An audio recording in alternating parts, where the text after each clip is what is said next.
Hi, magandang gabi po sa inyong lahat for our third and final reading. Ako po ay nandito at nagbibigay po ng third reading of the day. So ngayon po, simulan po natin. For your first card is all about panic, no? Nagpapanik po siya sa mga oras na to. Maybe hindi niya po alam paano niya po dadalhin yung or paano niya po i-handle yung situation nyo, to be honest with you, no? Meron pong iba dyan na hindi niya po alam hindi niya po alam paano niya ilalabas yung kanyang pakiramdam sa inyo. So far, parang ang minsan po yung iba dadaanin sa pagalit, dadaanin sa pagalit, dadaanin sa pagpapahiya sa inyo. Yung iba po dadaanin po sa sobrang alam mo yun, yung parang halos itakwil ka na po, no? Hindi po kasi nila alam ano po yung nararamdaman nila, or somehow parang hindi po nila alam kung paano po nila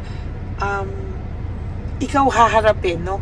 Kaya pagka ganun po sila, dinadaan na lang po nila sa pagalit effect, sa totoo lang, no? Hindi po nila alam kung ano yung gagawin, ano? Nadi-discourage po sila, and there's insecurity. Nadi-discourage po sila at there is insecurity po, no? Hindi po nila alam ano po ang dapat nilang gawin. Hindi po nila alam kung ano po yung makakapagpakalma sa sitwasyon. And sa totoo lang po ay hindi niya po alam kung paano at kung saan niya sisimulan ang lahat ng ito, no? Napapagod na rin po siya. Ito pong taong to, pinapanindigan na lang po niya yung sitwasyon ngayon na ganyan, ano? Kasi nahihirapan po siya. Hindi niya po alam paano niya haharapin. Sa totoo lang po, yun po talaga ang nakikita ko sa reading na ito. Hindi niya po alam paano harapin. Naduduwag po siya. And somehow, yun na lang po ang kaya niyang gawin. Ipakita sa iyo na hindi siya apektado, no? Na, ayan, na parang gusto na lang po niyang ipakita na, sige, parang sige, okay lang daw sa kanya kahit na masama na tingin mo sa kanya, kahit na pakiramdam niya, ang tingin mo sa kanya ay iba-iba na ang babaeng kasama, o iba-iba na, para lang po, alam mo yon, hindi niya po kasi alam kung paano, kaya dinadivert niya po kung kani-kaninong na lang po, no? Relationship after one relationship after one relationship, yan po na lang ang ginagawa niya. Pero sa totoo lang po, hindi po siya masaya, no? Yung mga kalokohan niya po, para sa kanya hindi kalokohan, para sa kanya is paghahanap ng katahimikan. Kung hindi siya maging successful sa isa naman, kasi po, kesa daw po umasa pa siya na magkakaayos kayo. Kasi po, sa totoo lang po, ito pong reading na ito para po sa mga taong naghiwalay na and sa totoo lang po, yung pakiramdam mo ay iba-iba na po, yung kasama, iba-iba na po, hindi ka na po kinokontak pa, at ang dami-dami niya po from one girl to another, ganyan po, no? Hindi niya po kasi alam paano kaharapin, and as a matter of fact, pagod na pagod po siya, no? Sa ganito na rin, pero hindi po niya kayang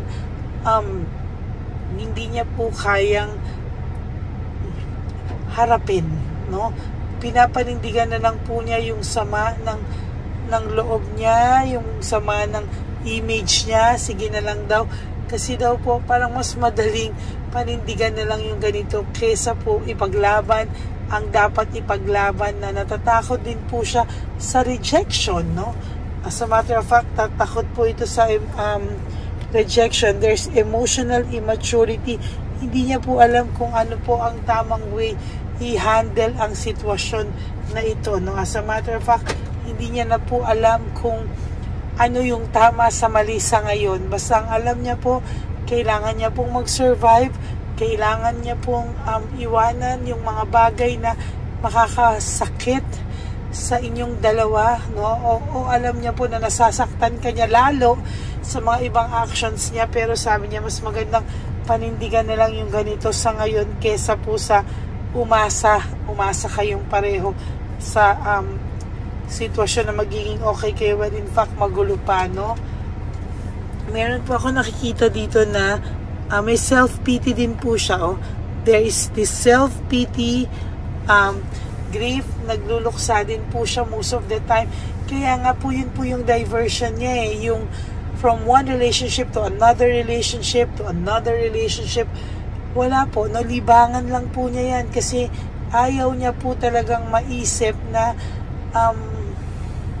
yung hole, yung butas sa buhay niya, ayaw niya pong maisip yun. And sa totoo lang po, talagang gustong-gusto naman po nitong ayusin, pero sabi niya, di bali na lang sa ngayon, mas okay na kahit masama ang tingin mo sa kanya, halos pag nakita ka nito, kala mo wala kayong pinagsamahan, no? Pero meron po siyang reason. He has his own reasons bakit po ganon yung pakita niya po ito. Para po ito sa mga tao na ang pakita sa inyo ay sobrang rude, no? Hindi niya po kasi kayang harapin yung failure, no? Hindi niya po kayang harapin yung failure, hindi niya po kayang harapin yung pagkatalo, yung defeat. So, pinaninindigan na lang po niya, no?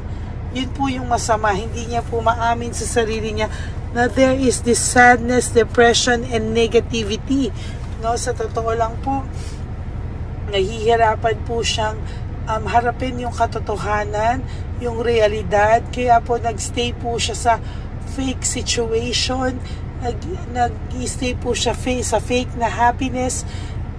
Mas madali daw pong magstay sa ganon klase kesa daw po ayusin ang mga bagay-bagay na walang kasiguraduhan para sa kanya, na hindi niya alam kung paano mo siya tatanggapin. There is this rebellion, no? May rebellion po akong nakikita, no? Somehow, meron siyang pagre-rebelde, no? Parang hindi po siya mag-say ng sorry sa'yo, hindi niya po kaya mag-sorry sa'yo, hindi niya po kayang humingi ng tawad sa'yo sa ngayon. Parang mas gusto niya po na ganito muna kayo at tatanggapin na lang daw muna niya kahit masakit.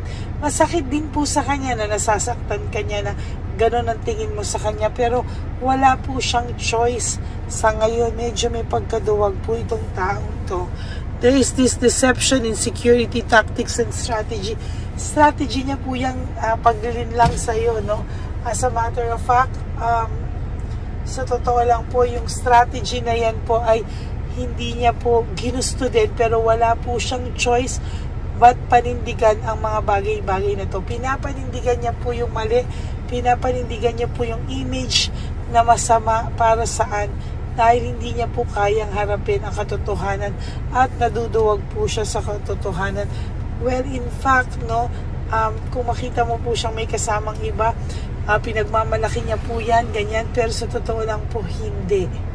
No, nagdudugo din po yung puso niya every time na nangyayari po yung ganyang klaseng sitwasyon sa inyong dalawa.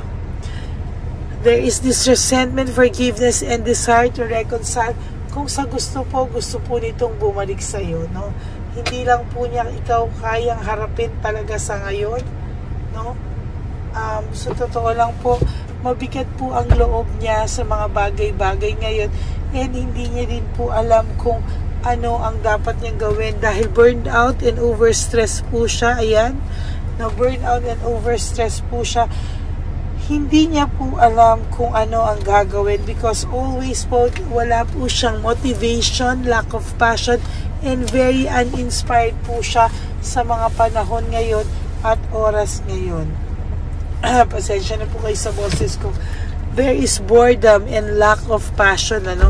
Bored na bored po ito sa buhay niya, kaya naghahanap po siya talaga ng maraming diversion, ano? So, totoo lang, for some of you, hindi lang po isa, no, ang kasama nito, or hindi lang po isa talaga yung nakakausap nito. Bakit? Because gusto niya pong makalimot, no? sa kagustuhan niya pong makalimot, maling-mali po talaga yung mga diskarte niya, at hindi niya po alam na lalo ka pa po niyang nasasaktan, lalo pa po kayong nagkakasakitan, hindi na lang po niya aminin sa'yo yung totoo, no? Ay, talaga pong mabigat yung barahan nyo ngayong araw ng Tuesday. Tatlo po talaga, no? Mabigat na mabigat po ang barahan nyo ngayong araw na to. Hindi ko po simula umaga hanggang gabi, no? Ang iba po talaga, disconnectedness, no? Disconnected po siya, 4 of Cups, no? Disconnected po kayo, disconnected din po siya sa nararamdaman niya, kahit ano po ang gawin niya at gustuhin niya. Ayan, no? Hindi niya po alam kung saan daw po kayo dadalhin ng tadhana, kung saan daw po kayo dadalhin ng inyong mga sarili, no? Talagang pinili niya po umalis, mag-move on, because pahiyang-pahiya na po siya. Sorry po, pahiyang-pahiya na po siya. Naku, wait lang po sumabog na yung ating baraha. Pahiyang-pahiya na po siya, at hindi niya po alam kung ano po ang gagawin niya sa mga susunod pang araw sa buhay niya po, no? Hindi niya po alam kung ano po ang mangyayari sa kanya sa mga susunod na panahon, because there is lack of direction and conflict, no? So nakikita ko po dito, patuloy po ang conflict na niyang mararamdaman, ano, sa mga susunod na panahon. Dissatisfied and lack of inner joy. Wala po siyang kakontentuhan, lagi po siyang madi-dissatisfy sa mga bagay-bagay, at hindi po siya makakaramdam ng inner joy sa puso niya, sa totoo lang. There is fear and confusion, lagi po siyang may pagkatuliro, lagi may takot, at hindi po niya alam kung bakit at saan nanggagaling. Kung hindi niya po kayo aayusin, lalo po kayong magkakagulo. There is this disappointment, ano? Yung disappointment niya po ay totally masasabi ko po na mas mahirap po, no? Mas mahirap po ang mangyayari sa kanya sa mga susunod na panahon, dahil po hindi niya po alam kung bakit at ano yung makakapagpabuti sa pakiramdam niya sa ngayon, ano? Naging makasarili po siya, greedy po siya, pero sa totoo lang po, no, pinipilit niya lang po maging cold sa'yo at pagiging matigas ang ulo, pero every time po na nasasaktan ka niya, hindi niya po pinapakita sa'yo na nasasaktan din po siya, no? Sa totoo lang po, selos na selos sa'yo yung babae o lalaki, yung third party nyo, at hindi niya po alam kung paano daw maaalis ang pag-iisip sa'yo ng person mo. Ay, ano, there's coldness. Talagang may coldness po akong nakikita. And, 6 of Wands in reverse, palagi po siyang paparusahan, because po sa sobrang pride niya, hindi niya po alam kung ano po ang mangyayari na sa kanya. Okay, that's it for your third and final reading. Pasensya na po kayo, medyo nahuhulog yung mga baraha. But I do hope na naintindihan niyo po yung aking explanation sa inyo, and maraming salamat po sa inyong panonood, no? I hope and pray na nakakuha po kayo ng mensahe sa aking mga nabasa ngayong araw na to. And for those of you po who would like to have a private reading with me, you can message me po at Ladyly Elena, that's L-A-D-Y-L-Y Elena. Nasa dulo po yan ng ating video. Diyan nyo lang po ako makukontak. That's my only official and legit FB account. Yan. And sana po, no skipping of ads. Tulong nyo na po yan sa ating channel. Your donations po, doon po yan mapupunta sa One Love a Day. Okay? Maraming salamat po. And thank you po sa lahat-lahat nang nag-aantay po palagi sa aking first, second, and third reading for the day. And I do hope na napanood nyo na po lahat yon, yung first, second, third po, plus the first and second reading, bago po kayo tumalon dito sa reading of the day natin na third and final reading. So maraming salamat po sa inyong lahat.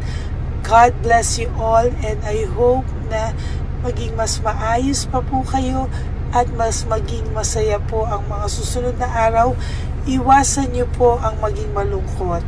To all my Lady Elena, ever loyal and supportive and solid Lady Elena family, I love you all from the bottom of my heart, and I am so grateful to each and every one of you. At ang lagi ko pong paalala sa inyo is just to live one day at a time. Iwasan niyo pong mag-isip ng kahit na anong okasyon. Just enjoy your life for today. You do 3 things that will make you happy for today, and matulog po kayo na may peace sa inyong puso. And of course, because life is too short, don't make it shorter by stressing yourself from all the pains and heartaches na binigay po sa inyo ng kahapon. Just surrender everything to the divine universe and just let go and let God write your life and love story. I will be back for another set of reading. Huwag po kayong mawawala. Magbabalik po ako. And thank you po, and God bless you all. Bye! Hey, update po, may nagpanggap pong subscriber natin na siya po ay magpapahula sa fake na Lady Elena, kaya ayan, hinihingan po siya ng $80 at ang cell po niya ay nabigay at nakuha. Ang pangalan niya po sa cell ay Julian Albert, no? Siya po ay may cell account din, kaya mag-iingat po kayo. Ayan po, no, kung sino man po yung scammer na Julian Albert na yan, no, iinsensuhan po natin yan para siya po ay makonsensya. Kung wala man po siyang konsensya, at least po bumalik sa kanya lahat po ng kanyang ginagawa, at maling-mali po yan, ano. Basahin niyo po lahat yan, makikita niyo po, ayan po ang cell number niya at Julian Albert na yan, ano, para po talagang ma-report din po natin yan na siya ay gumagamit ng cell account na Julian Albert. Mag-ingat po kayo. Ayan po yung number niya. Ayan po yung pangalan niya. Huwag po kayong magpauto. Nakita nyo naman po, no, napakalayo po ng pangalan ko sa pangalan ng pinagsesendan nyo po ng account o ng pera. Kaya mag-ingat po kayo at beware sa scammer na to. At talagang ayan po, pinost ko po ang kanyang pangalan dito para maging babala po sa inyong lahat. Maraming salamat po. At mag-ingat po kayo, pakireport po ang page na yan, ang messenger niya na Lady Elena. Maraming salamat po, and God bless you all. Ayan, sa susunod po makikita niyo yung account niya na i-report niyo. Salamat po na marami.